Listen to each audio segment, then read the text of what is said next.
Мына биздин боз үйгө окшош түндүк, анан ушундан луч кетет. Мынамда мынау тегерете мынау обшивка снимать этилип турбайбы? Ошолорго жанагы биздин желектин полосасында болгон сары полностью момундай эмелер кирет. Жанагы бул звукопоглощающий жанагы эхо болбош үчүн, акустиканы шаңгырабас үчүн. Маданий жайдын залына эменден жасалган паркет салынып, тепкичтерге атайын лампалар менен кошо орундуктун катарын көрсөткөн сандар орнотулат. Ал жарык сахнада оюн болуп жаткан маалда да күйүп турууга ылайыкташтырылган. Ал эми залдагы отургучтар Орусиядан буйрутма менен алынган. Учурда 1800 отургуч келсе, кошумча дагы 50 даана берилген. Креслолор мына бүгүн келди түндө. Мына 50 рубль бар тең. Бул мешет этпеш үчүн откидывать етеді. Анан бұл өзі назад көрдіңіздер, откидывать етіледі. Размері биздин заказды бергенде биздин мурунку креслолар 1800 орындық бар чакан. Ошол размери менен берилген, ошол размери менен жасашты. Чтоб кайта орунду жоготпос үчүн. Турарда мындагылатта кенен отура берет, айырмасы жок.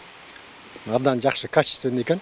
Цирктин курулушу боз үйдүн түспөлүндө салынгандыктан көшөгөлөрдүн өңү алтын түстүү болуп кыргыздын орнаменти түшүрүлөт. Маданий жай улуттук колоритте жасалгаланып, имараттын сыртында илинген желектин айланасында да улуттук оймо чиймелер түшүрүлөт. Кире беришине шар түрүндөгү люстралар орнотулуп, коноктор өзгөчө балдар үчүн таттууларды саткан жерге атайын отургучтар жайгаштырылып, арт кафе ачуу пландалууда. Учурда жылуулук түтүктөрү, ичиндеги жытты сыртка чыгарган желдеткич, электр чубалгыларын орнотуу сыяктуу бир катар маанилүү жумуштар дээрлик жыйынтыкталган.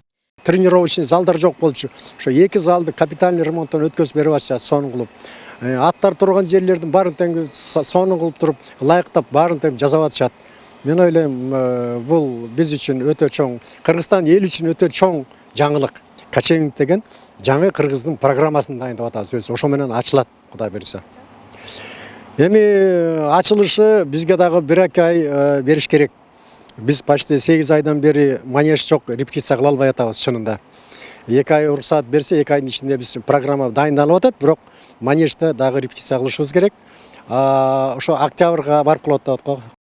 Ал эми сыртына атайын аргандай түстөгү фонтандар орнотулуп, транспорт үчүн жай да каралган. Белгилүү болгондой, маданий имарат салынган 48 жылдын ичинде бир да жолу капиталдык ремонттон өткөрүлгөн эмес. Өткөн жылдын июль айында президент Садыр Жапаров цирктин ишин текшергенден 1 ай өтпөй имарат оңдоп түзөө иштерине жабылган. Мамлекеттин көзгө басар циркинин каалгасы 1 жылдан бери жабык болуп тургандыктан кала тургундарынан цирк боюнча оюн угуп көрдүк.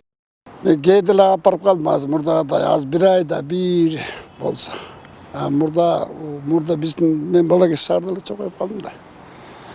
Субота күн сайын барсық. Мен негізі сыртқачы барбағаныма шынын айтайын бір 20 жыл болды ғой.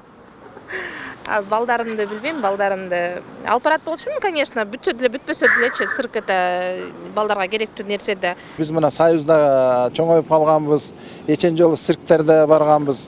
Ошолорду, ошо биз көргөндөй цирктарды жакшы, нукура жакшы, ошондой баалуу нерсени, мындай таланттарды көрсө балдар ошол жүрөгүндө калат, жакшы чоңоёт да, алып барабыз. Азыр эми окуу жылында эч жака деле барган жокпуз. Буюрса каникулга чыкса алып барабыз го. Оңдолсо Кудай деп эле алып бармакпыз. Балдардын ким аласы, как раз небелери, мен балдарым чоңоюп калды эми неберелерим менен. Кудай деп эле алып бармакпыз. Ылайым эле ошондой болуп оңолуп түзөлсүн. Сырк менен чоңойдук да биз деген убагында биздин балалыгыбыз, неберелеримди ээрчитип алып барат элем, өзүм деле барат элем. Мага деле аябай мен циркти жакшы көрөм өзүм. Биз даже ностальгия болуп. Учурда мамлекеттик цирктин сырткы жумушу 90%, ичиндеги оңдоп түзөөлөр 70% жыйынтыкталгандыктан конокторго каалгасын ачуу күз айына пландалууда. Ал эми билеттерди мындан ары электрондук түрдө сатуу, заман талабына ылайык шарт жаратуу пландалууда. Акылай Маратова, Эрлан Кыдырбеков, New TV.